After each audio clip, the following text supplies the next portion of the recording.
പ്രതിപക്ഷ സർവീസ് സംഘടനകളുടെ നേതൃത്വത്തിൽ നടക്കുന്ന പണിമുടക്ക് ആരംഭിച്ചിട്ടുണ്ട്. സംഘർഷമുണ്ട്. സെക്രട്ടേറിയറ്റിൽ പോലീസും സമരക്കാരും തമ്മിൽ ഉന്തും തള്ളുമാണ്. സംസ്ഥാന സർക്കാർ ജീവനക്കാരുടെയും അധ്യാപകരുടെയും ആനുകൂല്യങ്ങൾ നിഷേധിക്കുന്നതിൽ പ്രതിഷേധിച്ചാണ് പണിമുടക്ക്. ഇപ്പോൾ കാണുന്ന ദൃശ്യങ്ങൾ സെക്രട്ടേറിയറ്റിന് മുന്നിൽ നിന്നുള്ളതാണ്.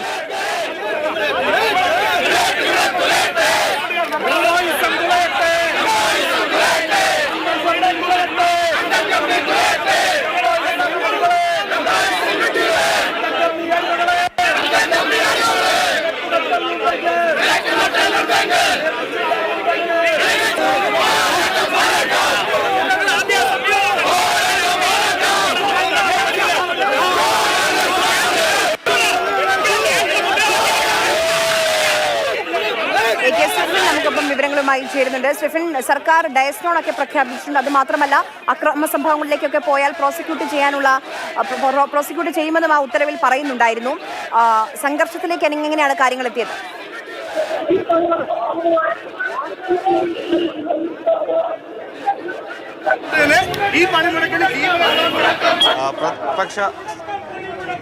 പ്രതിപക്ഷ സംഘടനകളുടെ ഭാഗത്ത് നിന്ന് സെക്രട്ടേറിയറ്റ് അനക്സിന് മുന്നിലായിരുന്നു ഈ സമരം പുരോഗമിച്ചുകൊണ്ടിരുന്നത്. പ്രത്യേകിച്ചും ഏറ്റവും പ്രധാനമായും ക്ഷാമബത്ത കുടിശ്ശിക അനുവദിക്കുക, അതോടൊപ്പം തന്നെ പങ്കാളിത്ത പെൻഷൻ പിൻവലിക്കുക, ലീവ് സറണ്ടർ പുനഃസ്ഥാപിക്കുക, അതോടൊപ്പം ഈ മെഡിസപ്പ് സർക്കാർ വിഹിതത്തോട് കൂടി കൂടുതൽ കാര്യക്ഷമമാക്കുക, അങ്ങനെയുള്ള വിവിധ ആവശ്യങ്ങൾ ഉന്നയിച്ചുകൊണ്ടാണ് ഈ പ്രതിപക്ഷ സംഘടനകളുടെ സർവീസ് സംഘടനകളുടെ ഭാഗത്ത് നിന്ന് ഈ സമരം പ്രതിഷേധം നടന്നു വന്നിരുന്നത്.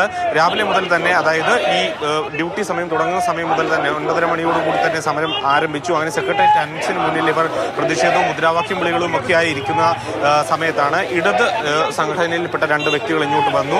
അവരെ തടയാൻ ശ്രമിച്ചു എന്ന് ആരോപിച്ചുകൊണ്ട് കൂടുതൽ ഇടത് സർവീസ് സംഘടനയിൽപ്പെട്ട ആളുകൾ, പ്രവർത്തകരൊക്കെ തന്നെ ഇങ്ങോട്ട് വന്ന് വലിയ തോതിലുള്ളൊരു ഉന്തും തള്ളുമൊക്കെ ഉണ്ടായി. പോലീസ് ഇടപെട്ട് പ്രശ്നം ഇപ്പോൾ ഏതായാലും പരിഹരിച്ചിട്ടുണ്ട്. പോലീസ് 2 വിഭാഗക്കാരെയും, ഇടത് അനുകൂല സംഘടനയിലെ ആളുകളെ ഗേറ്റിന് അകത്തും അതോടൊപ്പം തന്നെ മറ്റ് വലത് അല്ലെങ്കിൽ ഈ പ്രതിപക്ഷ സംഘടനയിൽപ്പെട്ട ജീവനക്കാരെ ഈ ഗേറ്റിന് പുറത്തും ഇപ്പോൾ ആക്കിയിരിക്കുകയാണ്.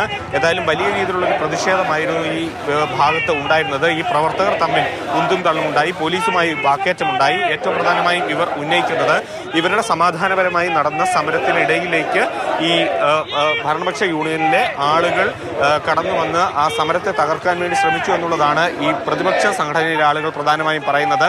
എന്നാൽ നേരെ മറിച്ച് ഭരണപക്ഷ അനുകൂല സംഘടനയിൽപ്പെട്ട ആളുകൾ പറയുന്നത് അവരുടെ ആളുകൾ ഓഫീസിലേക്ക്, സെക്രട്ടേറിയറ്റിലേക്ക് എത്തുമ്പോൾ അവരെ വഴി തടഞ്ഞതിലുള്ളൊരു പ്രതിഷേധമാണ് അവർ വന്ന് അറിയിച്ചത് എന്നുള്ളതാണ് പറഞ്ഞത്. ഇപ്പോൾ ഏതായാലും സമാധാനപരമായി കാര്യങ്ങൾ മാറി എന്ന് തന്നെ നമുക്ക് ഇവിടെ നിന്ന് പറയാം. കാരണം 2 വിഭാഗം ആളുകളെയും അപ്പുറവും ഇപ്പുറവുമാക്കി പോലീസ് കനത്ത സുരക്ഷ ഒരുക്കുന്നുണ്ട്.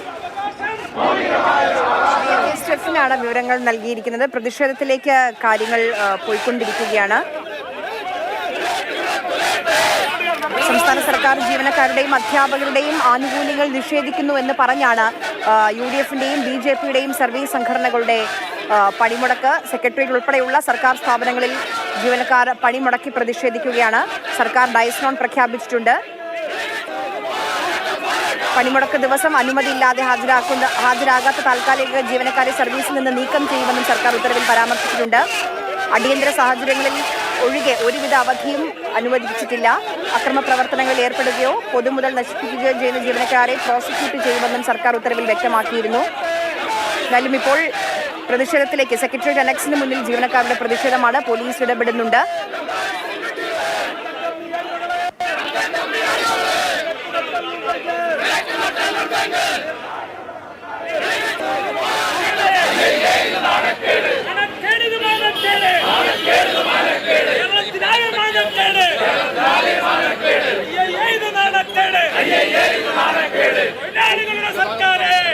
വലിയ രീതിയിലുള്ള പ്രതിരോധം സർക്കാർ ഈ ഒരു സമരത്തിനെതിരെ തീർത്തിട്ടുണ്ട്. മന്ത്രിമാരൊക്കെ പറയുന്നത് നമ്മൾ കേട്ടതാണ്.